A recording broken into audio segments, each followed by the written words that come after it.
nosotros a Félix Moreno, que está por aquí, que es el periodista de Bitcoin, la moneda del futuro.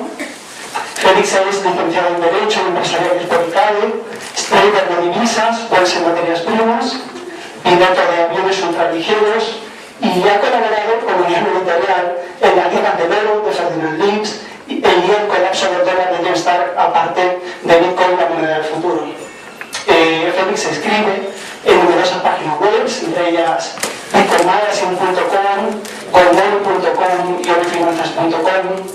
Comenzó a estudiar teoría austriaca del ciclo económico en el año 2004 y en noviembre de 2007 publicó el ensayo La crisis de 2008. Además, hablando de Bitcoin, ha tenido un amplio recorrido en medios de comunicación. Así que, buenas tardes, Félix, gracias por estar aquí y bienvenido. Por otro lado, está aquí con nosotros un asiduo del Centro Riojano, que es Juan Ramón Rayo. Juan Ramón es doctor en Economía, licenciado en Derecho, es profesor en el Centro de Estudios Somnia y en el Liceo Business School. Y además es director del Instituto Juan de Mariana, analista económico de España y autor de 5 libros. Con 6. Con Carlos Menéndez Brown ha coescrito Una crisis y 5 errores y El liberalismo no es pecado, y también es autor de Una alternativa liberal para salir de la crisis. En el medio editorial ha publicado las crónicas La crónica de una gran recesión 2007-2009, el segundo tomo, Crónica de la gran recesión 2010-2012, va a salir en breve en la misma editorial. Y por otro lado, Los errores de la vieja economía. Muchas gracias por estar aquí, Juan Ramón, y buenas tardes. Y en tercer lugar tenemos con nosotros a Antonio Rosenthal del colectivo Burbuja, que es además estudiante de Historia y que es un gran enemigo declarado de la Escuela Austriaca de Economía y un gran crítico de Bitcoin, además un crítico con un discurso muy sólido al respecto, por eso nos agrada tenerlo aquí entre nosotros. Buenas tardes, Antonio, y muchas gracias por estar aquí. Gracias a vosotros. Bueno, queríamos agradecer también a Juan Pablo Marcos, director de una editorial, a Juan Manuel González Otero, que es coordinador de este proyecto, y a Eduardo Gutiérrez García, que es el autor de la magnífica ilustración de portada. Ya para terminar, quisiera decir unas palabras acerca del libro. Cuando el dinero de curso forzoso, el dinero fiat, alcanza sus más altas cotas de descrédito histórico, el Bitcoin, que es una divisa electrónica protegida contra la inflación, descentralizada y de uso voluntario, se erige en una alternativa que aboga por el definitivo divorcio entre la moneda y el Estado. La obra Bitcoin, la moneda del futuro, no es solo valiosa por su valor didáctico y su estilo accesible, que no exige del lector una gran formación económica. También es valiosa porque, aparte de responder con claridad a cuestiones fundamentales, como qué es y cómo funcionan los bitcoins, cuáles son sus ventajas y su importancia, también cómo podemos hacer para tener un monedero de bitcoins, cómo funciona la minería del bitcoin, o qué diferencia existe entre el bitcoin y otros proyectos de moneda electrónica. Además de todo eso, Bitcoin, la moneda del futuro, despliega en menos de 200 páginas una defensa lúcida, apasionada y rigurosa del Bitcoin, tanto por lo que representa hoy como por lo que puede llegar a ser mañana. Así que, bueno, ya sin más demora, doy la palabra a Félix Moreno, protagonista del libro, y muchas gracias. Pues muchas gracias a ti, Ignacio, muchísimas gracias por darnos esta oportunidad y espero que nos divirtamos mucho esta tarde, y muchas gracias también a los autores del libro por darme la oportunidad de participar en este proyecto y hablar de Bitcoin, cosa que me encanta. ¿Por qué estamos aquí? El dinero que tenemos actualmente, el dinero fiat, el sistema monetario actual, es una basura, es malísimo, es objetivamente y subjetivamente, por lo menos a mi entender, un sistema muy mal diseñado y que ha evolucionado a peor. Es un dinero que está anticuado, es un sistema monetario que está lleno de privilegios, que es piramidal, que está lleno de intermediarios innecesarios, que está basado en un esquema de planificación central, arcaico y demostradamente erróneo, que no permite privacidad, es autoritario, está pensado para que unos manden y otros obedezcan, y está pensado como herramienta de control.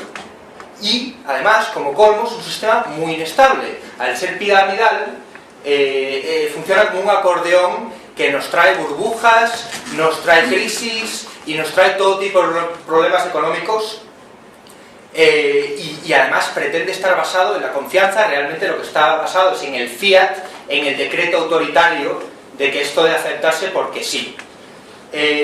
Dado este gran problema, unas pocas personas se plantean, bueno, pues estamos en la era de Internet, aquí se ha revolucionado todo, ¿cómo podemos hacer un sistema mejor?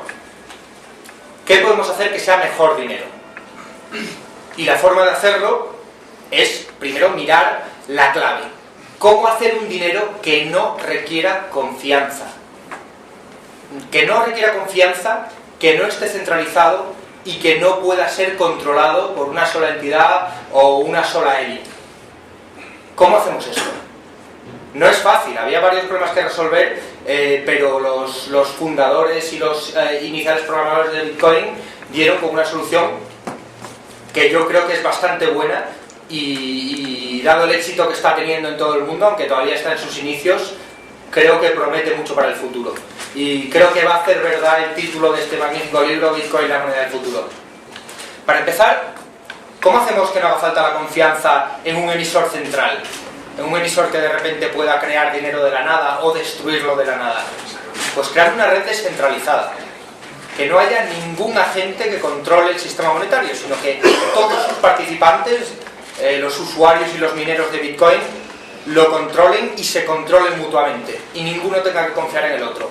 Cada uno puede verificar lo que pasa porque hay un registro público de todas las transacciones, que se llama la cadena de bloques, y todo el mundo puede ver todas las transacciones y todo el mundo puede verificar que esas transacciones han sido confirmadas por los notarios de la red, que son los mineros. Y además todo el mundo puede ser minero, si quiere.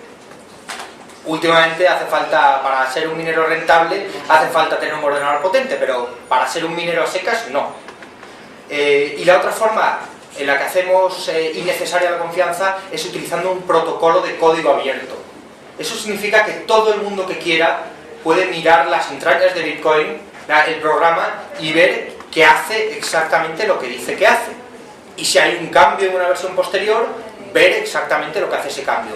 Y evidentemente todo el mundo que tiene un interés en el futuro de esta moneda y tiene conocimientos de programación, se dedica a revisar al detalle cualquier cambio que pueda hacer y cualquier cosa que pueda modificar las condiciones de Bitcoin.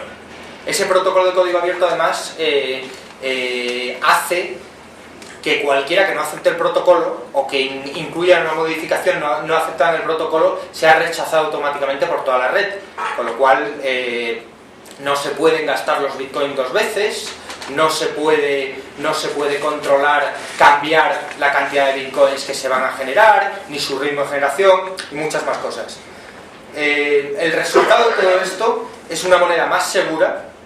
No una moneda digital, porque el euro, el dólar y el yen ya son monedas digitales en un 95%. Una moneda a secas, más segura y además un sistema de pagos global e instantáneo. Cosa que todo el mundo en Internet venía pidiendo a gritos desde hace años y que por fin, gracias a Bitcoin, se puede convertir en una realidad. Todavía no lo es. La moneda tiene muchas economías de red y Bitcoin es una comunidad muy pequeña todavía, pero creciendo muy rápidamente. Poco más, le pasaría la palabra a Juan Ramón, pero eso sí, espero que luego haya un turno de preguntas y respuestas. Vale, muchas gracias a Félix, muchas gracias a Unión Editorial, muchas gracias al Centro Riojano. Bueno, mi charla espero no extenderme mucho porque son intervenciones breves, pero versa. A mí me ha pedido que haga un poco el papel de escéptico. Es un papel que no soy, pero soy un escéptico en parte confiado, con lo cual, bueno, intentaré combinar todo esto a ver qué sale. Ya sabéis que el Bitcoin se dice que presenta problemas para su encaje dentro de la teoría austríaca. Y en parte puede ser cierto. Se dice que presenta problemas con el teorema regresivo del dinero de Mises. No estoy de acuerdo. Básicamente porque el teorema regresivo del dinero de Mises prácticamente no dice nada, con lo cual es difícil ser incompatible con algo que no dice nada. Lo siento para quienes creyeran que esto es una piedra angular de algo, no lo es. Sí presenta más problemas, sin embargo, con lo que más lógicamente debería ser y es la base de la teoría del dinero de la escuela austríaca, que es la teoría de la liquidez de Karl Menger. Entonces, Voy a intentar ver cómo se puede buscar un encaje dentro de la teoría de la liquidez de Menger de Bitcoin, pero que es un encaje aún así problemático o en parte problemático. Vamos a ver, dinero vendría a ser aquel activo que los agentes incorporan dentro de sus balances, dentro de sus saldos, como el más líquido, como el que confían que sea el más líquido para realizar transacciones en el momento en el que lo deseen sin coste alguno. Por tanto, en principio cualquier activo se puede terminar integrando dentro de estos saldos de tesorería que vendrían a calificar lo que es o no es dinero. Lo que pasa es que obviamente los activos que ocupen esta posición tienen que cumplir ciertas propiedades, y las propiedades ideales de un activo monetario, el dinero, son muchas. Podríamos empezar a describirlas, pero sobre todo hay una que es fundamental, que es la estabilidad del valor. ¿Estabilidad del valor ante qué? Pues hay muchas estabilidades posibles del valor, y de hecho cuando un activo las reúne todas es el dinero ideal, pero no siempre se dan todas a la vez, y históricamente no siempre se han dado, ni mucho menos todas a la vez. Entonces, ¿estabilidad ante qué? Pues estabilidad ante cambios geográficos, estabilidad espacial, es decir, que yo por el hecho de que salga de unos territorios dados, mi activo monetario no pierda absolutamente valor. Otra sería estabilidad temporal, es decir, que con el paso del tiempo mi activo monetario no se deprecie. Y otra sería estabilidad ante cambios en la cantidad, es decir, que por el hecho de que yo quiera de golpe vender muchos de mis activos monetarios no sufra una merma muy seria en el precio unitario, en el valor unitario de cada uno de estos activos. Como digo, un bien puede cumplir funciones parciales del dinero, aunque no sea estable ante cambios espaciales, ante cambios temporales o ante cambios de cantidad. El dinero fiduciario o moneda fiduciaria actual es un ejemplo. La moneda fiduciaria no tiene una estabilidad de valor espacial, salvo en parte el dólar, porque una vez se sale de los confines territoriales de un país no es afectada. No tiene especial estabilidad temporal, es decir, con el paso del tiempo, en 20 o 30 años se ha apreciado prácticamente del todo, pero eso puede ser relativamente irrelevante desde la perspectiva individual. Otra cosa es desde la estabilidad macroeconómica. ¿Por qué es irrelevante? Porque yo lo puedo endosar y lo puedo invertir en algún activo que al menos me proteja de la inflación. Pero sí es relativamente estable ante cambios en la cantidad, ¿de acuerdo? Por tanto, para ciertos usos sí que se puede utilizar. Entonces, ¿cómo se logra esta estabilidad del valor del dinero? Pues la estabilidad se puede crear por dos vías. Una, que es la que expone Menger, que es partir de un bien que obviamente no empieza siendo el dinero, porque si no sería una petición de principios, un bien que sin ser dinero al principio es muy útil descentralizadamente para mucha gente. Con lo cual, como se sabe que de partida o de base ese bien es muy demandado por muchos agentes, el resto de agentes pueden confiar en que su valor es relativamente estable a unos mínimos y empezar a incorporarlo a sus saldos de tesorería. Y cuando lo incorporan a sus saldos de tesorería, obviamente el valor de ese bien se incrementa porque su demanda es mayor. Pero con la confianza de que, insisto, al menos de partida, ellos saben que pueden empezar a liquidar al comienzo ese bien sin mermas de valor, que además, si es una utilidad relativamente estable en el tiempo, van a poder ser capaces de liquidarlo prácticamente siempre sin merma de valor, y luego, si es una utilidad muy extendida por muchas partes del mundo, saben también que será estable esa utilidad en el espacio. Por lo tanto, que tendrán una demanda muy amplia y muy profunda, que es al final lo que caracteriza la liquidez. Es decir, que uno podrá desprenderse, podrá liquidar ese activo donde y cuando quiera y en la cantidad que quiera, sin pérdidas unitarias de valor. Entonces, esa es una manera. Partiendo de utilidades, que sería, digamos, una manera más bottom-up, ¿no? Partiendo de utilidades descentralizadas, emerge un orden que sería el orden del dinero. Entonces, ese sería el dinero tal como lo describe Menger en su artículo El origen del dinero, o su libro sobre el dinero. Pero no es la única posibilidad. También es posible crear dineros top-down, es decir, desde arriba. Que esto es lo más quizá conflictivo con la teoría austríaca, no necesariamente. Menger no dice que sea imposible, de hecho deja abierta una línea de investigación como que se puede estabilizar el valor de un activo si hay alguien que lo está demandando de manera muy intensa, si hay alguien que se compromete a recomprar cualquier cantidad que tú le vendas de ese activo, y eso es lo que sucede justamente hoy, por ejemplo, con el dinero estatal. El Estado se compromete a recomprar a sus tenedores el dinero, ¿a cambio de qué? A cambio, pues, de los servicios que el Estado presta, a cambio de los impuestos, ¿de acuerdo? Por tanto, el tener la moneda que emite el Estado permite saldar una deuda que tú tienes con el Estado, es una deuda obviamente que el Estado te impone, pero no es necesario que solo sea el Estado el que no solo el Estado puede crear este dinero top-down. En general, cualquier comunidad de pagos tiene capacidad, en principio, de crear medios de pagos internos entre ellos, siempre y cuando ese compromiso a que los partícipes de esa comunidad de pagos te van a recomprar el dinero sea creíble. El problema es ese, precisamente, que el compromiso no siempre es creíble. En el caso de los estados es tan poco creíble que a largo plazo sabemos que no va a ser así, por eso hay inflación y por eso se deprecia el dinero. En el caso de comunidades privadas, el problema es que en cualquier momento esas comunidades se pueden disolver, esas comunidades pueden romper los contratos, por tanto utilizar medios de pago, promesas de pago, ya sean convertibles o inconvertibles, de esas comunidades de pago es problemático a largo plazo. Y de hecho, si os fijáis, los únicos medios de pago que sosteniblemente a lo largo de la historia han terminado subsistiendo son las promesas del Estado. ¿Por qué? Porque el Estado siempre está ahí, le interesa copar el sistema monetario, con lo cual una cierta apariencia de que va a hacer las cosas bien y de que al fin y al cabo su dinero es necesario, lo va a acometer. Y luego los medios de pago de la banca, pero no de cualquier banca, sino de una banca que está protegida y privilegiada por el Estado, sobre todo actualmente. ¿Bien?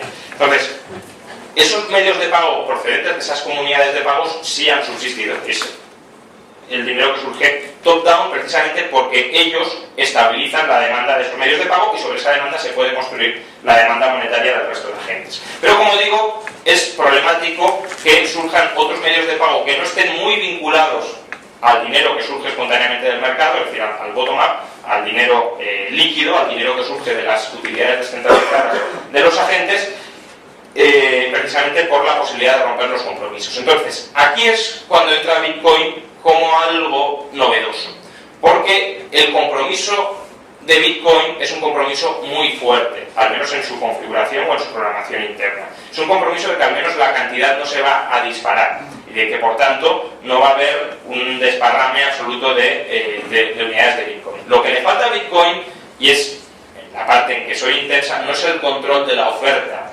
es el control de la demanda.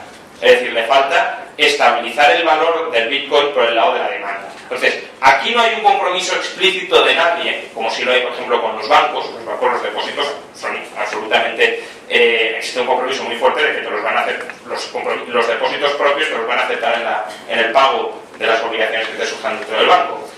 Entonces, en la comunidad Bitcoin no existe un compromiso fuerte de estabilización del valor por el lado de la demanda. Y eso es lo que hace que sea difícil que se erija una utilidad monetaria sobre ese valor estabilizado. Pero eso no significa que no pueda pasar. Y de hecho, en parte, está empezando a suceder. ¿Por qué? Porque hay, llamémosle frikis, muy comprometidos con la causa, que están dispuestos a comprar, frikis o visionarios, ¿no? Porque luego ya sabéis el chiste de que terminamos trabajando de secretarios de los frikis, ¿no? Entonces, que consideran que va a ser el dinero del futuro y por tanto que en cuanto baja el valor de Bitcoin rápidamente lo recompran con la expectativa de que eso en el futuro se irá... no es que siga subiendo por subir, sino que se seguirá desarrollando como un medio de pago cada vez más extendido y por tanto seguirá teniendo o seguirá incrementando su demanda monetaria y al seguir incrementando su demanda monetaria subirá su valor. Entonces ese es un compromiso tácito, difuso, que en cuanto hay un flash crash rápidamente se ve que los mínimos que toca se estabiliza cada vez más arriba. Pero sigue siendo insuficiente, porque obviamente lo importante no es tanto que no pueda caer a cero, sino que su valor tanto al alza como a la baja se estabiliza en márgenes cada vez más estrechos. Pero bueno, se puede terminar dando. Otra vía para estabilizar es precisamente crearle a Bitcoin una utilidad no monetaria, que la puede tener. Precisamente por lo que os ha explicado Félix, Bitcoin podría ser un servicio de notaría muy low cost. Entonces, eso es una utilidad no monetaria al margen del uso de Bitcoin probablemente como medio de intercambio y como depósito de valor. Simplemente es un registro bastante confiable sobre que es valioso y que, por tanto, sobre el cual, si se empezara a demandar, se podría construir una demanda monetaria. El problema que tiene es que es un servicio también muy sustituible, que con el paso del tiempo pueden surgir alternativas mejores que podrían terminar desvalorizándolo. En cambio, el servicio de, digamos, belleza del oro, en ese sentido, es mucho más estable, ¿no?, a lo largo del paso del tiempo. Por tanto, yo ese es el problema que veo, es decir, cómo se logra estabilizar el valor del Bitcoin para terminar convirtiéndolo en dinero. No digo que sea un problema sin resolución, conforme pasa el tiempo y conforme el valor vaya fluctuando en bandas cada vez más estrechas, podrá entrar más gente que no quiera especular, sino que quiera incorporarlo en sus saldos de tesorería. Incluso, otra manera de estabilizarlo, que no lo he comentado, si algún gran operador de mercado se comprometiera a aceptar bitcoins como medio de pago, pensemos en Amazon, eso obviamente también te generaría una demanda mínima para poder tú comprar en Amazon, porque Amazon se está adquiriendo el compromiso fuerte de aceptar bitcoins. Pero lo importante es que las acepte, y ese es el paso que ya veremos si da, no de manera vinculada al dólar o al euro, sino como unidad de cuenta propia de Amazon. Y eso es mucho más complicado de lo que está sucediendo ahora, pero no digo que no sea imposible, porque si mucha gente empieza a utilizar bitcoins y por tanto si Amazon empieza a tener gastos en bitcoins, también le interesa tener ingresos en bitcoins que no estén vinculados a los movimientos especulativos en dólares, porque lo que le interesa es tener las posiciones de entradas y salidas de flujos de caja cuadrados. No veo tanto el problema, pero esto lo debatiremos luego, porque supongo que Antonio incidirá en ello. No veo tanto el problema de la deflación, ¿de acuerdo? No creo que Bitcoin, por el hecho de ser deflacionista, porque sí que tiene en su código genético la deflación incorporada, eso suponga un problema si se combina Bitcoin, eso sí, obviamente, no con el 100% del coeficiente de caja, que sería problemático, entonces sí, sino con un sistema de pagos a crédito, es decir, de promesas de pago de Bitcoins, que lo que permitan es acelerar la velocidad de circulación de Bitcoin y, por tanto, contrarrestar esa tendencia deflacionista. Al final, termino, el problema de la deflación no es un problema de que los precios caigan poquito a poco porque el dinero es algo más escaso. El problema de la deflación es el problema de la deflación crediticia, es decir, cuando se empiezan a destruir en grandes cantidades medios de pago que estaban basados en el mal crédito, y como es un crédito que no se puede pagar, es un crédito que se destruye, que descoordina y que presiona a la baja los precios de los bienes y a su vez además realimenta la demanda de dinero especulando con futuras caídas de precios. Pero un sistema monetario sano, basado en Bitcoin, aunque fuera deflacionista en el buen sentido de la palabra, no sería ni mucho menos problemático siempre y cuando no se genere mal crédito, mala deuda. ¿Antonio? Bien, pues muchas gracias por vuestra amable invitación. A mí me resulta muy agradable estar aquí porque asumo que toda la audiencia es profundamente admiradora de las ideas liberales. Y a mí me parecen unas ideas de base muy interesantes y fundamentalmente admirables. Además, asumo que todos ustedes son seguidores de la obra de Juan de Mariana. Y a mí me parece que la obra de Juan de Mariana es muy interesante también, de base. Y ahora me gustaría hacer un pequeño inciso. Si yo digo que el cielo es azul, nadie le va a dar importancia porque es obvio que el cielo es azul, todos ustedes lo saben. Así que hay un montón de autores, de grandes autores a lo largo de toda la historia, que no dijeron cosas que consideraban obvias. De hecho, las consideraban tan obvias que decían esto de pedirlo es tontear. Y cuando los copistas se hacen a mano duele. Bien, si recuerdan, Juan de Mariana era, entre otras muchas cosas, jesuita. Y como buen jesuita que era, se ceñía a la regla de la orden jesuita, por la cual, cuando una persona tenía bienes y otra persona la necesitaba, estaban obligados por devoción a su orden, devoción a la justicia y devoción al amor a la divinidad, a entregárselo a la persona que estaba más necesitado, y a partir de ahí empezábamos a hablar de lo que es el funcionamiento de la solidaridad social y la economía. Que Juan de Mariana en concreto además era un profundo pensador sobre cuestiones económicas, cierto, y la escribió, porque con su vida continuamente hacía apología de lo que era la orden jesuita a la que pertenecía. Me gustaría que esto lo tuvieran en cuenta, porque hay una frase preciosa de San Pablo en su carta a los Corintios que dice: y aunque tenga toda la fe suficiente para mover montañas, si no tengo amor, no soy nada. Y luego hablamos de dinero. Bien, ahora volviendo al tema de lo que es el Bitcoin y lo que es el dinero en general, hay que tener en cuenta detalles. Aquí hemos hablado de descentralización y que el sistema actual es un sistema piramidal. Y me parece que sí, que son dos ideas muy interesantes que tenemos que estudiar más.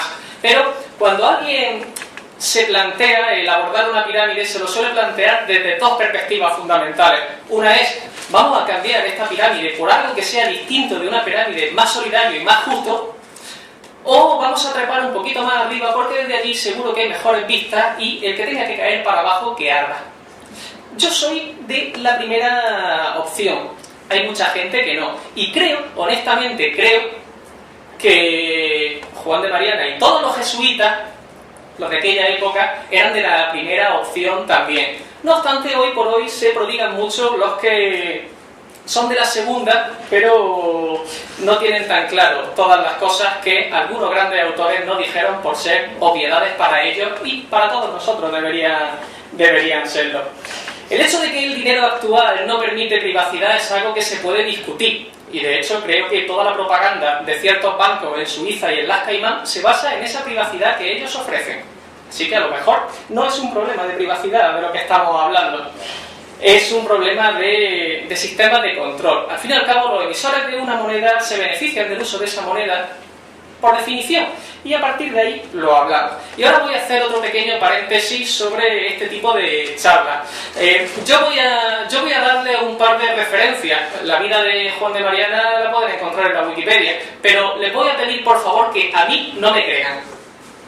Cogen las referencias que yo les doy y las buscan.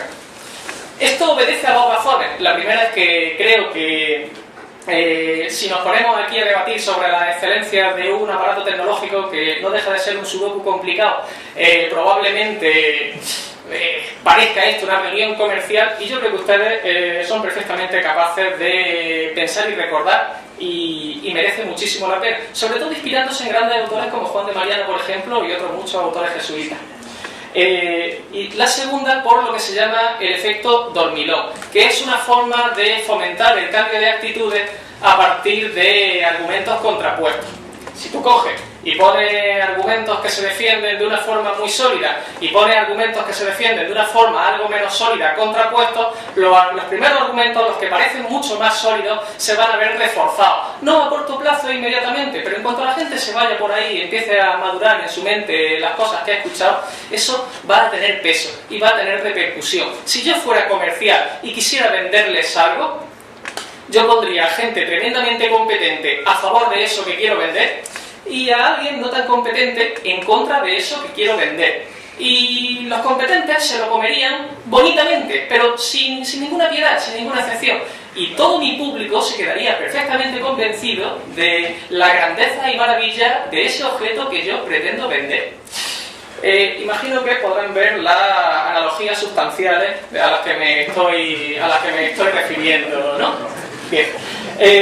A mí me gustaría que tuviéramos en cuenta un detalle que ya han apuntado los compañeros, y es que no hay absolutamente ningún dinero que no se base en la confianza de que eso va a ser útil, aunque sea la confianza de que yo se lo voy a poder endosar a otro, sin más, ni siquiera el oro. La tradición que utiliza el oro parte de dos elementos fundamentales: que no se oxida, no se gasta, y que en entidades primitivas es muy dúctil, así que es muy fácil hacer avalorio, hacer objetitos bonitos con él.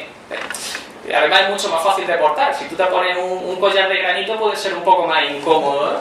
Y ahí acaban todas las ventajas del oro como sistema. Es decir, el oro no se come, el oro no coge... sirve de pisapapel, es brillante, así que te permite encontrar las cosas en la oscuridad, pero ahí se acaba toda su utilidad. Excepto una. Para los aficionados a la alta magia, a la magia formulaica medieval, es necesario tener una gran cantidad de oro para hacer candelabros y cosas así, en las que quemar velas y este tipo de historias.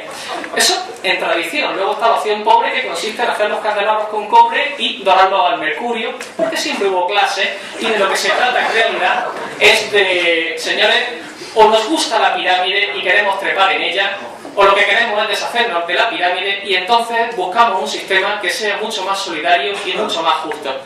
En el sentido en el que hablaba San Pablo, en el sentido en el que hablaba Juan de Mariana y un montón de otros jesuitas. Muchas gracias. Bueno, si queréis entrar Félix, Juan Ramón, a debatir un poco, la ronda de preguntas la dejamos para la última media hora. Ahora, a mí me gustaría dar las gracias a Antonio porque ha estado muy lúcido, pero me gustaría contestar a la acusación principal, que es el tema de la falta de solidaridad de los que proponen alternativas en vez de intentar reformar el sistema desde dentro. Cualquiera que haya visto y seguido la política un poco durante un tiempo sabrá que tiene una inercia tremenda, que cambiar las cosas desde dentro es peor que Sísifo subiendo la roca a la montaña. Es un esfuerzo tremendamente desagradecido, tremendamente duro y muchas veces contraproducente. En cambio, dar una alternativa mejor a veces funciona y a veces no, pero cuando funciona es revolucionario. Y puede parecer que cuando estás ofreciendo un bote salvavidas, ya sea el dólar para los argentinos, el oro para los europeos, o Bitcoin si llega a despegar alguna vez para los habitantes de Internet, evidentemente puede parecer que estás trepando para escapar del desastre que nos trae el sistema actual. Pero la ventaja que tiene Bitcoin, a diferencia de otros sistemas, es que como es un sistema nuevo y abierto a todo el mundo y sin límites, puede ser un bote salvavidas para muchísima gente. Y además, cuando la mejor forma de cambiar el mundo es con el ejemplo. Si funciona, si cumple su promesa, si tiene las ventajas que dice tener, llevará a cambios desde dentro en la pirámide actual. Llevará a que los políticos reaccionen e intenten mejorar esa moneda tan absurda y tan piramidal que tenemos ahora. Me gusta que admitas que el sistema actual es piramidal e injusto. En eso creo que estamos totalmente de acuerdo y cualquiera que tenga los ojos abiertos ve que el dinero se crea por unas pocas personas en unos cabildos muy poco solidarios y luego se difunde a través de unos sistemas muy privilegiados y con muchas ventajas. A esa gente tiene un interés creado muy importante. Es muy difícil convencerles de que abandonen sus prebendas y sus privilegios. En cambio, si surge una alternativa, al correo postal era muy difícil reformarlo. Pero si de repente surge el email, pues es verdad, hay gente que se va a beneficiar de cambiarse al sistema nuevo antes que los otros. Pero no me parece injusto, me parece que así funciona el mundo. Bueno, si me permites, sí. Yo primero no estoy de acuerdo en que el dinero actual sea piramidal y no piramidal. Es decir, el sistema actual es un muy mal dinero, pero no todo lo malo es piramidal. Es decir, yo creo que a veces usamos el término piramidal para describir cosas que en este caso, la seguridad social es piramidal. El sistema actual es una basura de dinero, pero no es piramidal. Es decir, tú le puedes pagar al Estado con el dinero que ha creado, por tanto, ni pirámide ni falta de pirámide. Otra cosa es que eso cada vez valga menos. ¿Por qué? Porque, claro, el que controla la emisión es el que se beneficia de ella y, por tanto, el Estado está interesado en, sin favorecer un repudio de la moneda, es decir, sin llegar a Alemania 23, que la gente lo siga aceptando con medios de pago, pero siempre la intentará colar, obviamente. Perdona, Juan Ramón, pero el sistema de creación de dinero bancario, no el multiplicador de dinero, no es piramidal. El que el dinero esté basado en deuda y con intereses y tenga que crearse continuamente más porque si no explota, no es piramidal. O sea, no es exponencial. Llamémoslo así si prefieres. A ver, los bancos no crean dinero, los bancos crean medios de pago y crean promesas de entregar dinero. Y eso no es piramidal. Otra cosa es que los bancos estén quebrados, pero no toda entidad quebrada es una entidad piramidal. ¿Pero los depósitos bancarios no son dinero? No. Son sustitutos del dinero, pero no son dinero. Precisamente porque son sustitutos del dinero, no son dinero. Si fueran dinero no serían sustitutos de nada, sino que serían lo mismo. Y luego la definición no es la del BCE, desde luego. No, claro. Y no, eso solo porque yo creo que el tema que toca Antonio es el de la solidaridad y también quiero decir algo para que ya pues vaya por ahí. Yo no sé por qué tenemos que mezclar las cuestiones monetarias con la solidaridad. Es que no le veo ninguna relación. Es decir, la solidaridad, la queramos voluntaria, la queramos coactiva, que yo a lo segundo no le llamaría solidaridad, pero bueno, entiendo que lo podéis llamar así. Eso no significa que tengamos que tener un sistema monetario que sea malo para establecer solidaridad. Es decir, solidaridad, pues lo que yo gano lo quiero compartir con los demás. ¿Que no es suficiente? Pues defender un Estado muy redistributivo a través de impuestos, Suecia, pero no un Estado que para implantar la solidaridad, entendida según el Estado, que luego ya sabéis lo que pasa, sea inflar la moneda, endurecer la moneda, porque el dinero es un mecanismo de coordinación de la producción presente y futura. Entonces, si queremos conseguir fines espurios del dinero a través del dinero, lo que tenemos es que, bueno, a lo mejor conseguimos cierta redistribución de la renta inflando la moneda, etcétera, pero con un montón de caos por otras partes. Por tanto, hagamos la solidaridad, si queréis solidaridad, por los cauces lógicos, no trampeemos y no tratemos de usar atajos dándonos un mal sistema monetario para lograr esa solidaridad. Bien, yo quiero decir al respecto de esto que entiendo que haya cierta reticencia a separar lo que es la solidaridad, separar las cuestiones monetarias, pero algunos autores, como Juan de Mariana, por ejemplo, que como digo era jesuita, no lo tendría tan claro, porque para él, por sus propios principios, por su ética personal y por la devoción a la que dedicó toda su vida, consideraba que todo y cada uno de sus actos tenían que dar ejemplo de su orden y del Cristo en el que se inspiraba, siguiendo la estela de San Ignacio de Loyola, que decía prácticamente lo mismo con un latín mucho mejor que el mío, que lo hablo con cierta dificultad. Bien, me gustaría que tuvierais en cuenta solo una broma. ¿Quién va por un café si yo le doy un sudoku relleno, resuelto? Pues si alguien me dice no, yo no quiero, y yo digo, oye, pero señores, es que es un sudoku muy difícil. Da igual, no quiero. Bueno, señores, pero es que es un sudoku tan complicado que nadie sería capaz de hacer esto sin un ordenador muy grande. Me da igual, tío, no quiero, o sea, es un sudoku. Y merece la pena tener en cuenta que lo que son los pasatiempos criptográficos no dejan de ser pasatiempos criptográficos por mucha utilidad que le vayamos a dar después, porque de nuevo esa utilidad es consensuada y ese consenso puede cambiar. Y viendo cómo está formado el sistema merece la pena cambiar. ¿Por esto que decimos? Porque no se trata de coger y trepar por la pirámide. Eso condena a mucha gente a vivir por debajo de nosotros y tal vez no sea ni justo ni solidario. Se trata de cambiar la pirámide por algo que sea mejor y distinto. Y estoy totalmente de acuerdo. No todos los males del mundo se deben a las pirámides, y ahí está lo que has visto, que no recuerdo que le hayan hecho mal a nadie. Menos los esclavos. Hay cierta duda sobre hasta qué punto tenían derecho a huelga, por ejemplo, algo que cierta gente quiere coger y restringir hoy por hoy, y hasta qué punto no cobraban una cantidad de dinero en sal. Dices, bueno, la sal es útil, allí sí, mucho. Y entonces, si no brilla, si no es pesado, si le echa agua y se pierde, ¿por qué lo utilizan de dinero?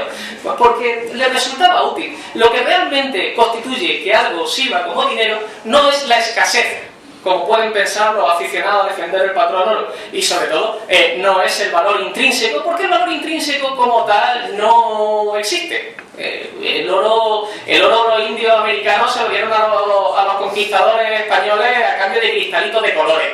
¿Qué valor tienen los cristalitos de colores? Pues el mismo que el oro, según algunos. Señores, no tiene un valor intrínseco, salvo, como ya he dicho antes, para los aficionados a la magia, que yo no sé si aquí habrá mucho Aleister Crowley, pero yo creo que si para eso nos sirve, mejor dejarlo, ¿no? Antonio, pero Entonces, ¿por qué en épocas donde la confianza se ha socavado, es decir, en épocas de guerra, en épocas de caos, en épocas de derrumbamiento de civilizaciones, lo que ha terminado siendo aceptado ha sido el oro? Cuando no tenías además nadie desde arriba que lo impusiera porque se estaban deshaciendo los intereses. ¿Te refieres a cuando se utilizaba tabaco allá por las colonias de Virginia, por ejemplo? Es que no solo se tiene por qué utilizar el oro. Si se utiliza tabaco ya no hay ningún problema. Es que, a ver, sí. ¿Tú crees que el tabaco es un buen dinero, por ejemplo, para mantener su valor a lo largo del tiempo? Hombre, para mí que no fumo es suficiente. Yo me imagino que haya gente que lo vea peor, pero permítame que continúe. Pero ¿tú crees que es un buen dinero para mantener su valor a lo largo del tiempo? Permíteme que continúe un momento con alguna de las cosas que habéis dicho. Señores, alguien ha comentado aquí hace un momento lo que es el kit de la cuestión. Esto lo hacemos así y así funciona el mundo. Muy bien, salgan a la calle y piensen si este mundo funciona tal y como nos gustaría a todos y si no merece la pena esforzarse por mejorarlo. Bien, pues si merece la pena esforzarse por mejorarlo, merece la pena esforzarse por pensar algo que sea mejor que este mundo actual y que estos sistemas monetarios que son un reflejo fiel de este mundo. Y de hecho, ya lo comentaban por aquí, alguien con un ordenador tremendamente bueno desbanca a todos los demás.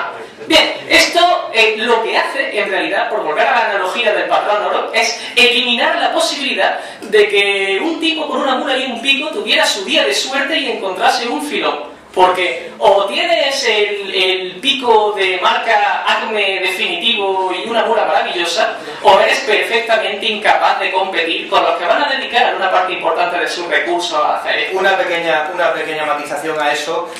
La realidad es que la lotería de los bitcoins que se generan nuevos, el que tiene solo la mula y el pico, el que tiene una CPU, tiene posibilidades, pero tiene muchas menos posibilidades que el que tiene una excavadora, igual que cuando se saca oro del suelo. Es cierto, pero eso no significa que no pueda tener suerte. Es, al fin y al cabo, en parte aleatorio. Y luego quería comentar que la criptografía, los sudokus complicados, en Internet tienen mucha utilidad. De hecho, tienen más utilidad en Internet los criptogramas de lo que la sal lo tenía para los egipcios.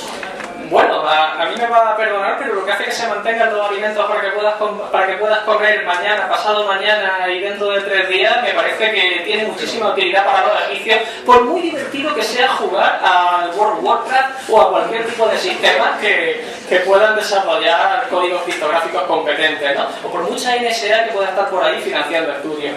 Luego, hay un detalle también bastante divertido que es el tema de...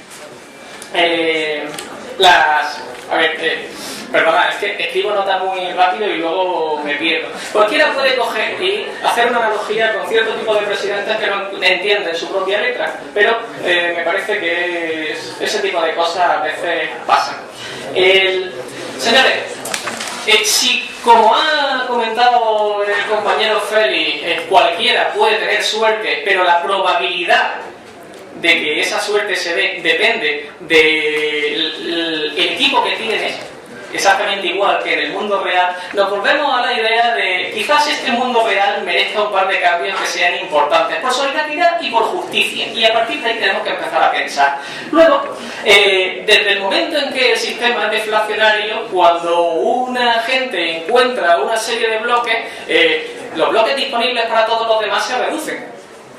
Y bien, si los bloques disponibles para todos los demás se reducen, lo que yo encuentre con mi maravilloso ordenador, tal que este, por ejemplo, hará que mis dos compañeros puedan encontrar muchos menos. Así que es aleatorio, pero alguien está marcando las cartas. Y como yo no creo en los errores espontáneos, pues creo que merece la pena tener cuidado con este tipo de sistemas, porque a poco que se piense, pueden tener bastante inquina.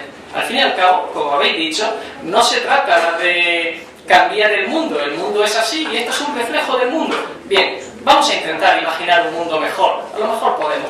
Hombre, Antonio, creo que esa acusación es injusta. Estamos intentando cambiar el mundo a mejor, pero una cosita a la vez. No lo puedes cambiar todo de golpe. Entonces, Bitcoin intenta cambiar el sistema monetario, reimaginarlo y hacerlo mucho más justo, pero no intenta eliminar el dinero. y yo creo que el dinero tiene una cierta utilidad para la sociedad y no queremos hacerlo desaparecer, queremos hacerlo menos defectuoso que el que hay ahora mismo. Y por otro lado quería contestar al tema de que alguien marca las cartas. La gracia del código abierto es que todo el mundo puede ver las cartas igual. Todo el mundo. Sí, pero no todo el mundo puede comprar el último modelo de ordenador con el que picar mucho mejor, excluyendo a todos los demás. Eso tal vez sea marcar las cartas, poder dejar que en este mundo real las cartas ya están marcadas. A lo mejor merece la pena. Y un detalle más respecto de este tipo de ideas. El dinero por consenso general no es un invento de los fabricantes de Sudoku. El invento por consenso general es una idea muy antigua y liberal. De hecho, la podemos remontar hasta hace muchísimo tiempo. El dinero fiduciario, o sea, el problema que tiene el dinero actual no está en el hecho de que sea fiduciario, está en cómo se establece el sistema de distribución y quién lo monopoliza. Hoy veía una página en internet por la cual el 80% de los tratos en Bitcoin corresponden a una sola entidad. Bien, eso a lo mejor podría ser un monopolio y según Adam Smith terminaría siéndolo. A mí no me crean. Vayan a las referencias que les doy y piensen. Bueno, no sé si quería decir algo al respecto. A mí, la verdad que para discutir me gustan más críticas concretas y específicas a algo, porque si nos ponemos a divagar sobre lo humano y lo divino, pues no, la verdad es que me cuesta mucho concretar una crítica. No sé, es que, vamos a ver, un dinero limitado. Te voy a hacer algunas preguntas y si quieres tenemos por ahí. ¿Tú crees que la limitación de la cantidad, no que no se pueda producir ni una unidad más a partir de cierto momento, sino que en cualquier momento no se pueda producir cualquier cantidad, es una propiedad deseable del dinero? ¿Respondo ahora o respondo Sí. Bien, eso nos lleva a plantearnos el marco teórico de lo que es la inflación. La pregunta es, ¿qué es la inflación? Pero ¿crees que es una propiedad deseable del dinero que no se pueda producir cualquier cantidad en cualquier momento? Respóndeme a la definición de qué es inflación y yo te digo si sí o si no, porque algunos autores opinan que en algunos contextos determinados es no solo deseable, sino... Cualquier cantidad. No creo que ningún autor diga que cualquier cantidad en cualquier momento. No creo que nadie diga cualquier cantidad. De hecho, en cualquier momento, de hecho, y por eso me refiero a alguna cantidad en momentos muy concretos. Vale. Por favor. Pero entonces yo te pregunto... La definición de inflación. Sí, un segundo. Entonces te pregunto, ¿cualquier cantidad en cualquier momento es deseable? No. Vale. Entonces la limitación cuantitativa, que no significa restricción absoluta de la cantidad, es una propiedad deseable del buen dinero, que por cierto si tiene el oro, que tiene, en mi opinión, de manera demasiado extrema Bitcoin, y que es deseable en un sistema monetario. ¿Qué es la inflación? Pues la inflación de precios, que suban los precios, y la inflación monetaria es envilecer el dinero, es decir, convertir malos activos en dinero. Me parece una definición muy interesante, pero yo me voy a remitir a los clásicos, a estos que digo que no repetían que el cielo era azul porque lo consideraban obvio y pensaban que la posteridad sería suficientemente avispada como para pensarlo por su cuenta, y me voy a ir a un librito de John Stuart Mill que se llama Algunas cuestiones disputadas en economía política. Ahí está lo que yo considero que sería una definición muy interesante de lo que es la inflación. Para él la inflación es el incremento de masa monetaria en relación a los bienes y servicios que se pueden adquirir con esa masa monetaria. Y me explico. Si crece la cantidad de bienes y servicios que se pueden adquirir, no hay ningún problema en que se incremente la masa monetaria en la misma proporción. El problema será cuando se incrementa esa masa monetaria en una proporción distinta y sobre todo muy superior, que entonces se toca menos a repartir. Ya les digo, a mí no me crean, John Stuart Mill es un liberal. Bueno, pero a mí me gustaría contestarle a los dos que lo importante no es cuánto se crea, sino quién decide cuánto se crea. Y todos queremos leyes, un gobierno de las leyes, no un gobierno de los hombres. Entonces, si una persona tiene el poder de decidir en una reunión, por ejemplo, hace no mucho tiempo, cuántos son los tipos de interés, cuánto dinero nuevo se crea, a qué ritmo tiene que crearse, tenemos un problema porque tenemos que confiar en esa persona. En cambio, si todos tenemos unas reglas claras, escritas, abiertas, que si se intenta modificar saltan 100.000 alarmas, por lo menos tenemos transparencia. Quizás esté creando muy poco, muy mucho, pero a mí me parece una cosa secundaria comparado con el control. A propósito de la definición de Stuart Mill de inflación, que en parte incluso podría compartir, aumento de la cantidad de dinero, aumento del valor de las transacciones en dinero, es decir, si aumentas la cantidad pero aumenta la velocidad, eso es inflación. ¿Me lo estás preguntando a mí? En ese libro en concreto el señor Stuart Mill ni se lo planteaba. Pero lo que es importante, lo que es importante a este respecto... Es decir, tú sabes que Stuart Mill, en su libro de economía política, sí que te habla de los sustitutos monetarios que incrementan la velocidad del dinero. Sabes que tiene una discusión muy fuerte con Thomas Atwood en Currency Juggle, donde critica precisamente a Atwood por excesivamente inflacionista, etcétera, etcétera. Entonces, la cuestión es limitar la cantidad. ¿Estás de acuerdo en que hay que limitarla? Es decir, que no se pueda crear en cualquier momento cualquier cantidad de dinero, porque eso es la antítesis del dinero. Tú dices que la cantidad aumente al ritmo de las mercancías, pero es que... ¿Y servicio? Sí, tienes servicio, sí, no. Detalle. Bueno, mercancías es una terminología marxista, por tanto tampoco creo que esté aquí pecando de liberal peligroso. Bueno, yo estoy citando solo liberales. Sí, no, pero incluso estoy utilizando la terminología marxista, me refiero. Entonces, bienes y servicios. Vale, pero es que esa es una regla muy ingenua. Es decir, es muy ingenua porque el dinero no participa en todas y cada una de las transacciones que se producen. Tú puedes economizar la cantidad de dinero que estás utilizando incrementando la velocidad de circulación del dinero. Por tanto, el hecho de que tú incrementes la cantidad, si te ha aumentado mucho más la velocidad, eso sería inflacionista.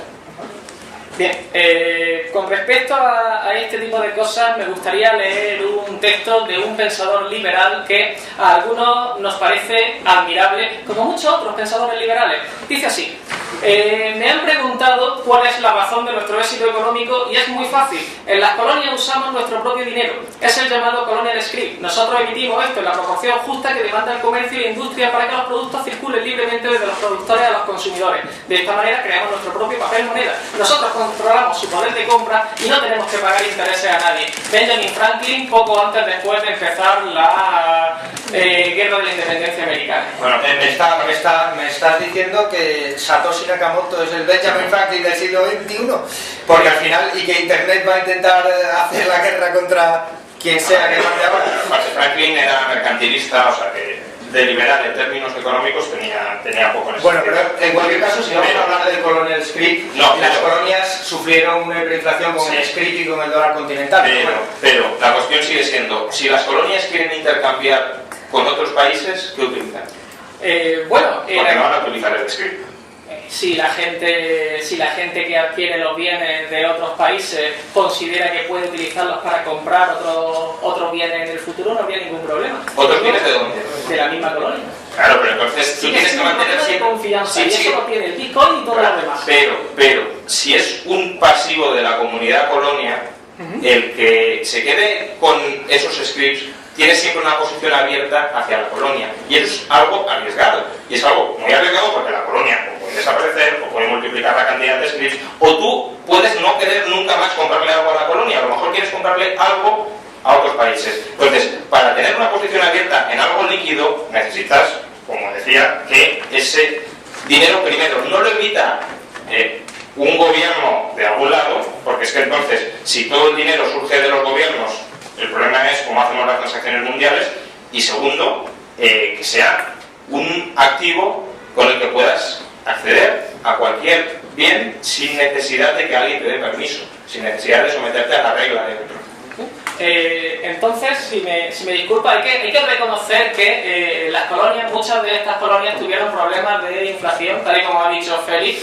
Hay que reconocer también que una parte importante de esos problemas se debieron a la guerra que provocaron los ingleses, que no estaban de acuerdo con este tipo de sistema tan creativo, tan ingenioso, y Y bueno, y resulta peculiar precisamente por algo que comentaba el compañero Feli hace un momento también. Cambiar las cosas desde dentro puede ser muy complicado. Sí, sobre todo cuando se ponen cierto tipo de oligarquías a pensar que a lo mejor no, y te mandan a los ejércitos en armas. Y toda América, toda la historia de América es un ejemplo palmario de ese tipo de cosas. Y me llama mucho la atención lo que es la diferencia entre liberalismo político y liberalismo económico.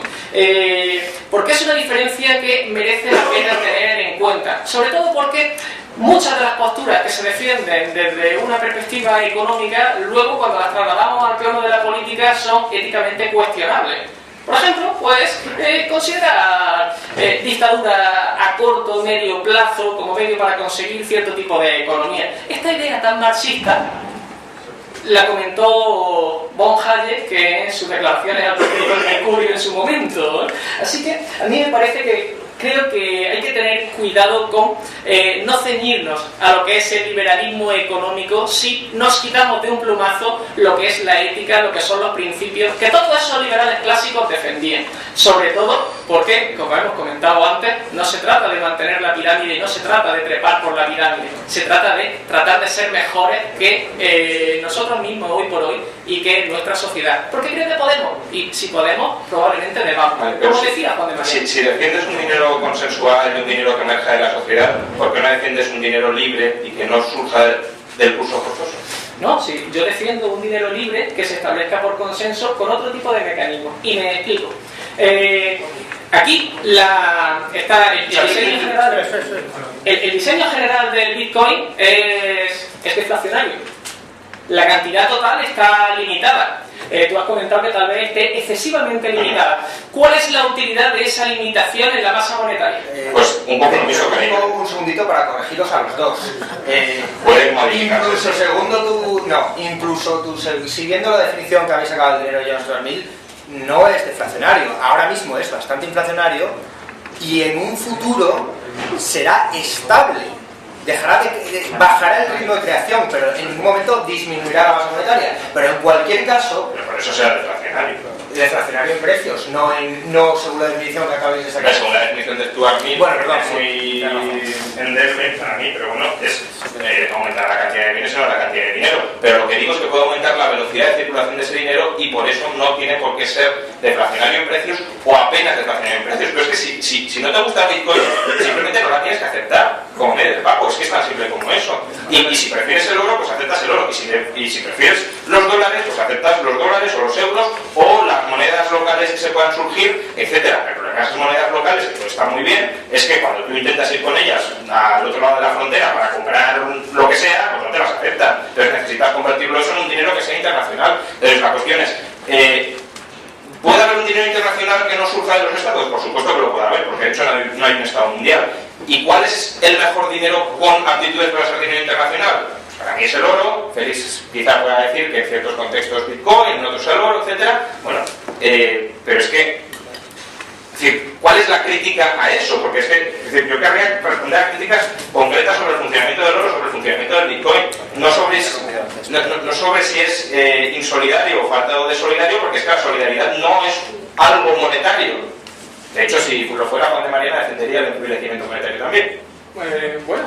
Tiene un par de ideas muy interesantes sobre lo que hay que hacer con los tiranos en su momento, ¿no? Sí, efectivamente, hay que cargárselos. Y eso porque estaremos de acuerdo. Pero para Juan de Mariana era tirano el que envilecía la moneda. Sí, y alguien se puede imaginar porque él, claro, dentro de su contexto histórico, y por eso no pensó mucho más allá, no se planteaba la existencia de un tirano que fuera privado. Pero hoy por hoy seguro que si nos ponemos a imaginar tiranos privados, a algunos se nos ocurre, ¿verdad? Pero eso no tiene que ver con la creación de dinero. Bueno, tiene que ver con los principios fundamentales y, hombre, sigue habiendo un mandamiento que es no matarás. Y yo creo que es mucho más positivo para la sociedad quitarle al tirano sus armas que matar a nadie. Si los señores, que pagan a sus soldados, si el César paga a sus soldados con la moneda estampada, con el denario, con su cara, y de repente le quitas a ese señor. Si quieres cambiar el mundo de una forma pacífica, igual que se puede hacer con la imprenta, con la libertad de expresión, difundiendo ideas, y luchando contra la censura, lo puedes hacer también luchando contra el monopolio monetario. Y una de las maravillosas cosas que ha traído esta nueva era de las criptomonedas es que no tiene por qué haber solo una. Ya hay varios sistemas para quien de verdad quiera cambiar el mundo y derrumbar la pirámide, como dices, aplanarla. Hay un número de criptomonedas que ya han surgido como rivales a Bitcoin, como Freecoin, como Litecoin, que por ejemplo Litecoin premia menos a los mineros y prohíbe la minería con máquinas que sean más potentes que una CPU, más democrático todavía. Por ejemplo, Freecoin es una moneda que tiene un impuesto inflacionario de un 4% anual para desincentivar el ahorro. Yo personalmente prefiero Bitcoin, pero eso existe y surgirán muchas más. Y si de verdad quieres cambiar el mundo, es que no puedes dejar de investigar esta revolución. Además, aceptar Bitcoin no significa que no puedas aceptar otras monedas o que otros no puedan aceptar otras monedas. La cuestión es, ¿le quieres imponer a otro la moneda que va a utilizar?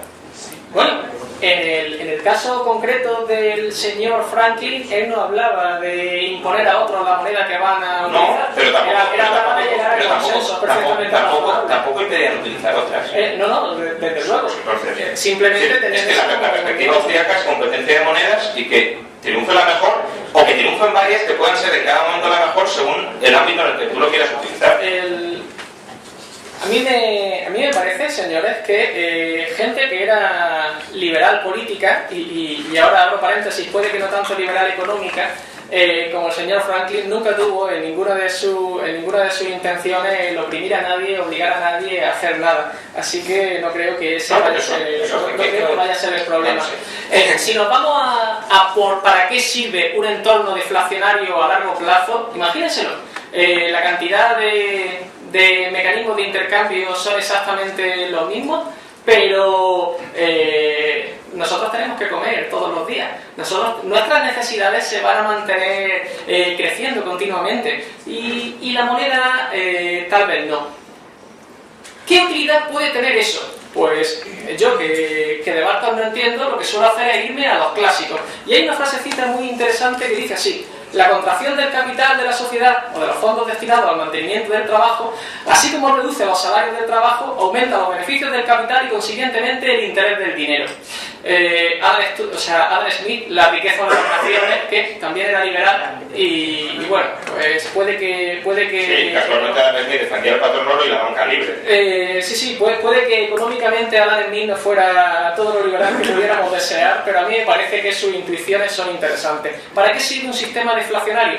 Es el sueño de todo rentista, sobre todo si la capacidad de extraer algo más deriva de forma crítica de la tecnología y por tanto de la cantidad que se puede permitir pagar en recursos básicos. Y cuando os pongáis a pensar en cómo se puede organizar esto, imaginad que se ha extendido y que luego 8, 9, 10 grandes corporaciones te dicen... Con deflación los salarios reales caen o suben. ¿Me estás preguntando sí. según Adam Smith? No, según tú. Bueno, yo soy... Yo me quedo con lo del sueño de los rentistas. Pero ¿cómo va a ser injusta si es lo que está planteando?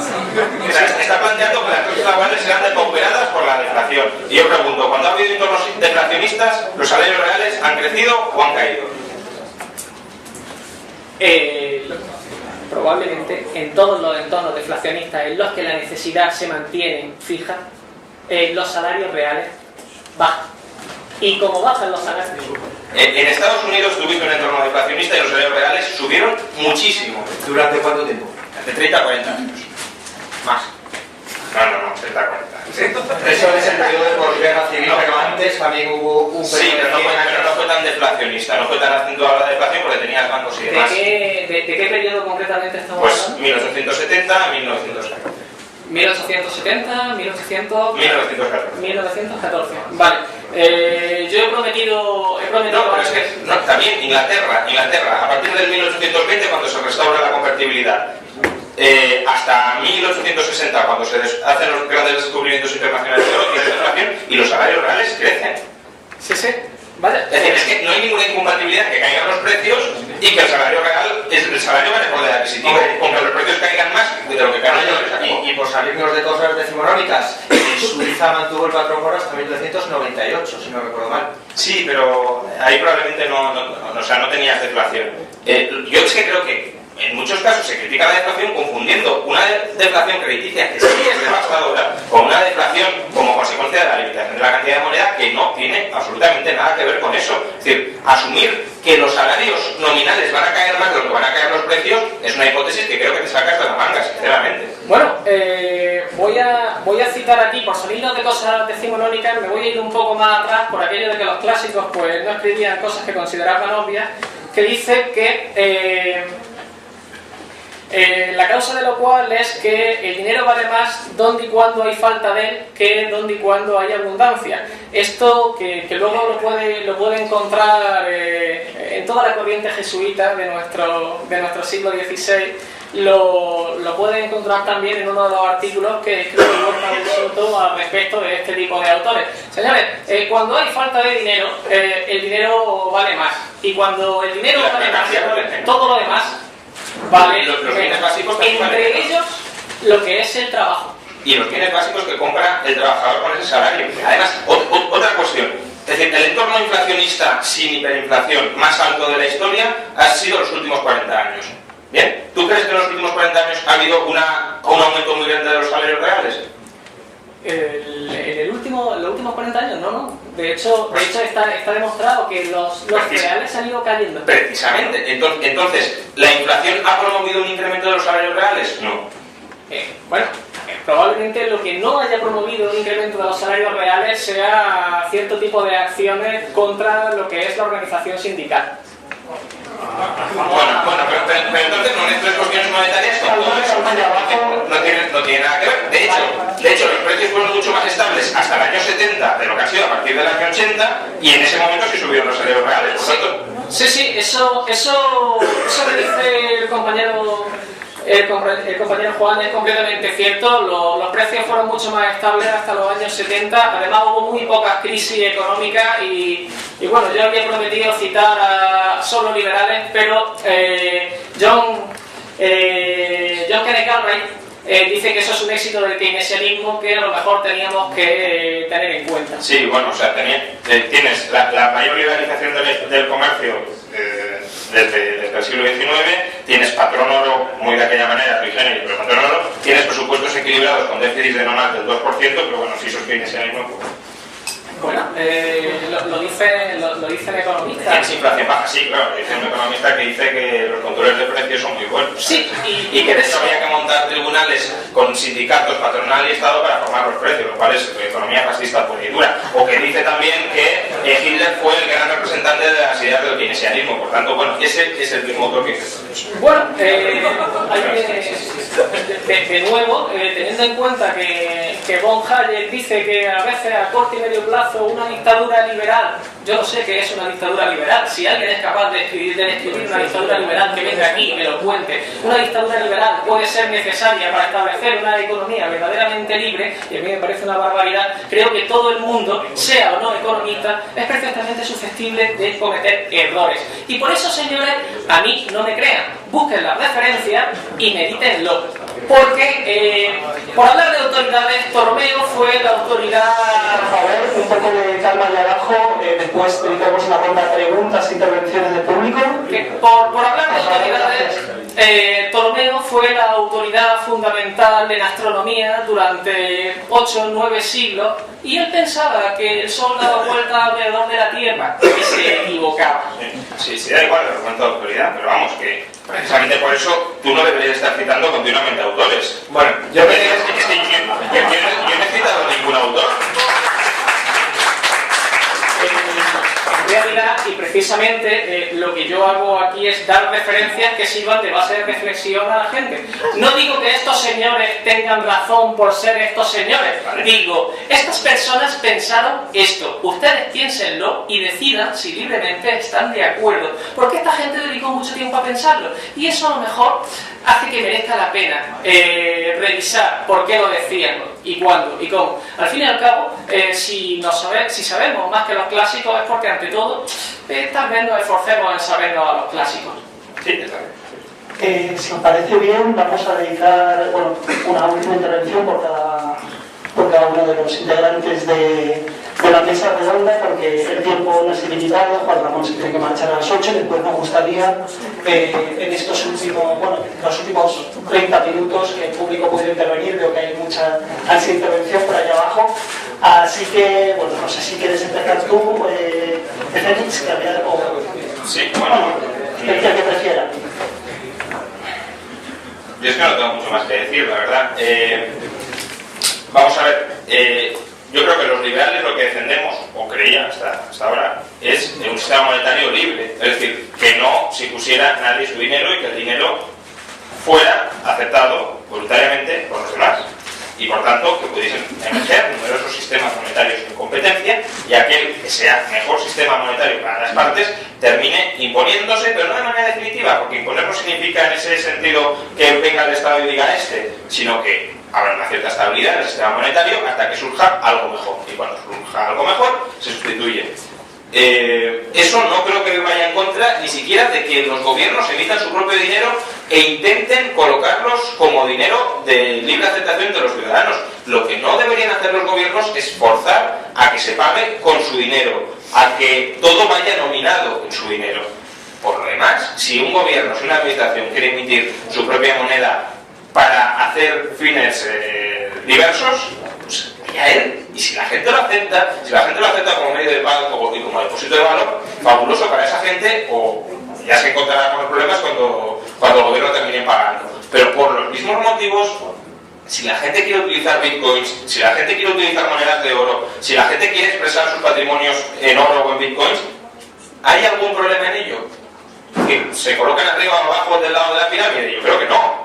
Yo creo que simplemente está intentando llegar a transacciones por las cuales les son mutuamente beneficiosas. Y luego, la solidaridad está muy bien, pero insisto, es como querer introducir la solidaridad en todo, y en el engranaje de un reloj no has de meter un papelito que ponga solidaridad porque el reloj dejará de funcionar. Entonces, en el sistema monetario, que tiene una función muy clara y es coordinar a los agentes económicos en el espacio y en el tiempo, si quieres introducir una solidaridad, a mi juicio mal entendida, pero bueno, envileciendo la moneda, pues lo que te vas a hacer es, vale, a lo mejor el Estado se va a conseguir financiar, pero a costa de generar un caos por otro lado. Para eso es mucho más honesto y mucho más claro que apoyes un impuesto sobre las transacciones, sobre la renta, sobre los patrimonios, a que intentes financiar al gobierno o a la comunidad a través de un impuesto como es la inflación. Y esto también lo digo, Juan.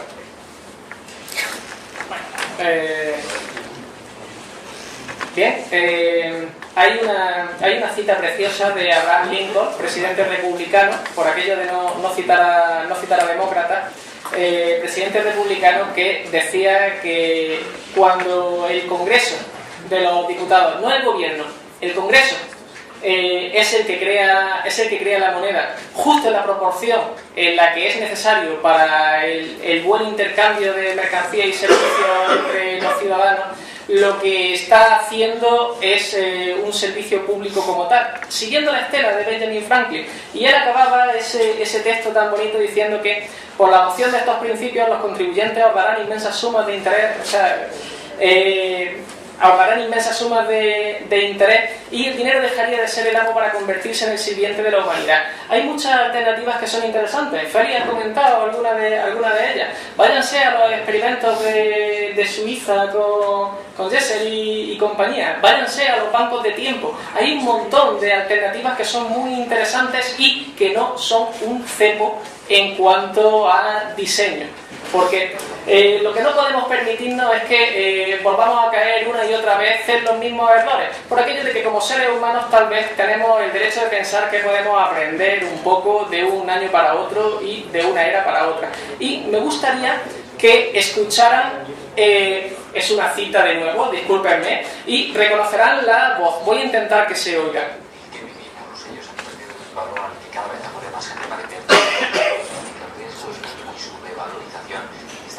Solo el año pasado los sellos movieron en Europa. No se oye. Bueno, resúmelo. Lo que dice este hombre es que los sellos son un mercado emergente, que solo el último año movieron una cantidad ingente de dinero y que además los sellos nunca van a perder valor. De forma consistente, de forma puntual sí que pueden perder. Eso pasó un año antes de que chapara Nafinsa y Fórum Filatélico. Por si, de la misma forma que les hablé al principio de esta charla, van notando analogías que son condenadamente incómodas de ver. Muchas gracias. Bueno, me gustaría primero decir que estoy totalmente de acuerdo con Antonio en que hay muchísimas alternativas ahí fuera y que hay que estudiarlas y que lo que no podemos ser es complacientes con el dinero, con nuestro sistema monetario actual, que parece que estamos todos de acuerdo, es horrible, y más de acuerdo estaremos cuando el euro empiece a zozobrar, como ya nos ha dado algún susto recientemente. Hay que buscar alternativas, no podemos caer en la complacencia. Yo personalmente apuesto por Bitcoin, creo que es la que más promete en un futuro, está en una etapa muy inicial, es muy pronto para que pueda ser una alternativa, es muy pronto para que pueda ser el sueño del rentista. Hoy en día vivimos en la pesadilla del rentista, al fin y al cabo está prácticamente prohibido ahorrar en España, incluso han limitado cuánto pueden pagar los depósitos.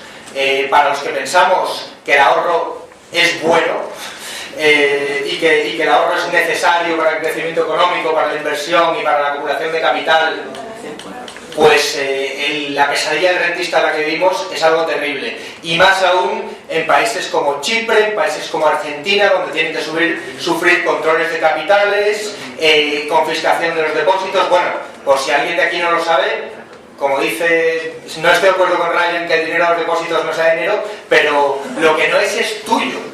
El dinero bancario de los depósitos de las cuentas a la vista, las cuentas corriente, es del banco, por si alguien no lo sabía. Y me gusta mucho que saque a relucir Antonio el Fórum Filatélico, porque si algo no hace, porque primero, llamo a la precaución, para todo el que quiera invertir o especular, llamo a la precaución porque ya hemos tenido muchos sustos en años recientes como para que nadie se lance a nada a lo loco. Y además estoy de acuerdo con él en que cada cual tiene que hacer sus propios deberes y estudiarse las cosas por su cuenta. Y por suerte, en Bitcoin todo está a la vista y todo se puede estudiar si tienes el tiempo y la inclinación de hacerlo.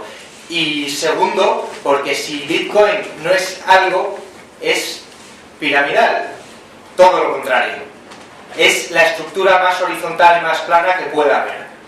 Entonces recomiendo, comparado especialmente con nuestro actual sistema monetario, recomiendo a todo el mundo que se lo estudie, que se lea el libro y que dedique su tiempo a plantearse estos temas. Bueno, y luego también recomiendo al que quiera y tenga bitcoins que se pase luego por Doit en María de Molina 18 a tomarse una cerveza pagando con bitcoins. Gracias.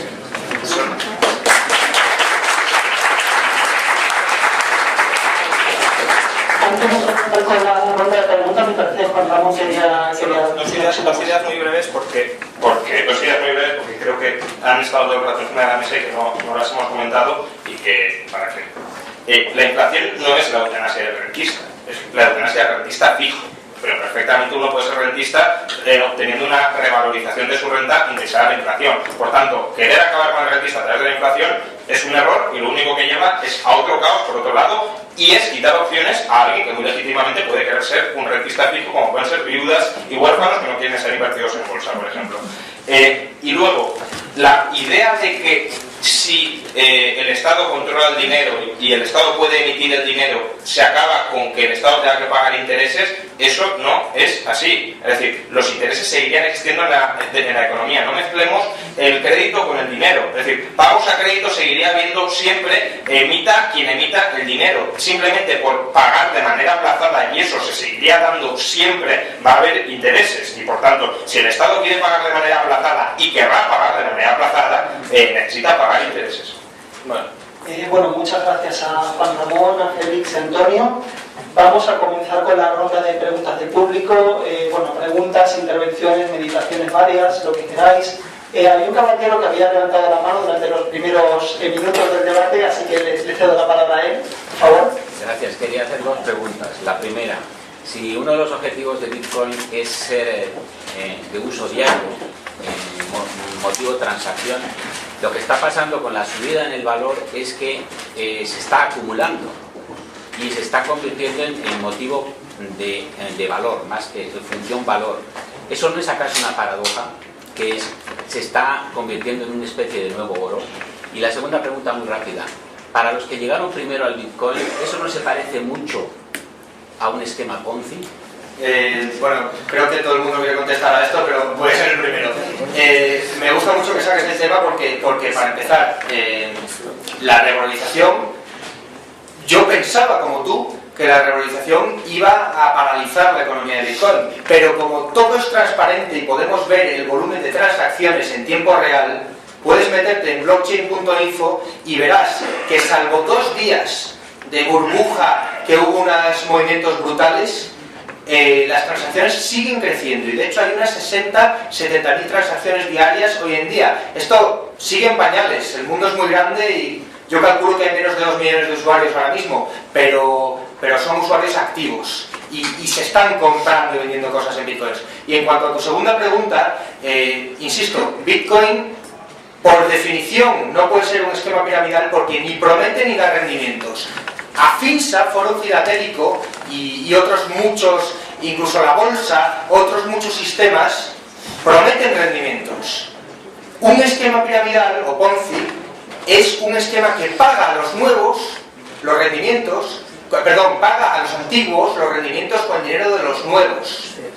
Bitcoin no paga nada a nadie, es decir, puede estar sobrevalorado, puede estar más caro, puede tener volatilidad y desde luego si compras cuando está saliendo en las noticias seguramente compres mal, pero no es un esquema piramidal por definición, ni promete nada.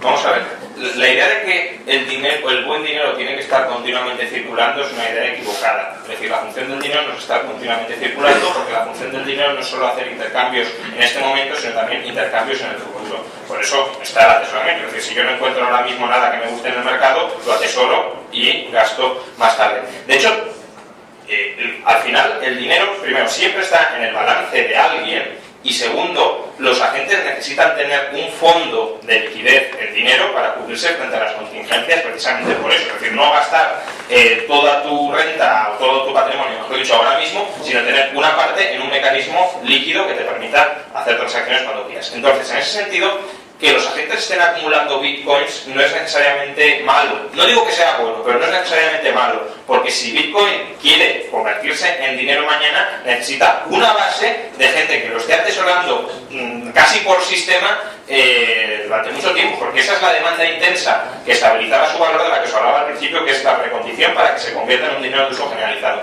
Otra cosa es que se esté acumulando de manera especulativa, es decir, yo compro no porque crea que esto es mi saldo líquido, sino porque espero que se revalorice y por tanto en cuanto pueda lo voy a colocar. Ahí sí puedes tener una caída de precios, pero que ni siquiera, o sea, sí, un pinchazo de precios de Bitcoin, pero que ni siquiera es inexorable, porque en tanto en cuanto esa gente con esas manos débiles que lo estén especulando luego quieran liquidarlo y entren manos fuertes, y podrían entrar manos fuertes, eso se estabilizaría. No digo que no tenga que caer, pero sí digo que no existe una necesidad inexorable a que caiga. Con lo cual, ¿se está acumulando? Pues bien, es que es parte del proceso de monetización de un bien y es que ningún bien es dinero sin que haya amplios saltos de tesorería entre los agentes.